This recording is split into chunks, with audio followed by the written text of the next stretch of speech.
రెండో ఘట్టానికి స్వాగతం. జోలాలి అనకొండ.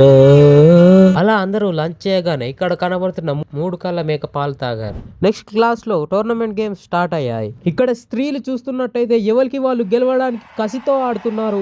ఎవరు గెలిచారో తెలియాలంటే ఫిబ్రవరి 30వ తారీఖు వరకు ఆగాలి. అలా అందరూ సాక్షి సంతకాలు పెట్టి వెళ్లిపోదామనే టైంలో మొదలైంది అసలైన గొడవ. అసలు ఏం జరిగిందో తెలుసుకుందామని వెళ్ళి అడగగానే మన షణ్ముఖ్ గాని కత్తెర కార్తిక్ గాడు తీసుకున్నాడట.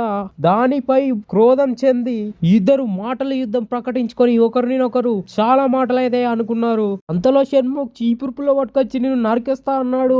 మన కార్తిక్ అయితే పక్కనున్న పైప్ పట్టుకొని పొడి చేస్తా అన్నాడు. అని కత్తెర తిరిగిచ్చి కలిసి వెళ్ళిపోయారు. అలా అలా గొడవ సర్దుమణికి వెళ్ళిపోయారు.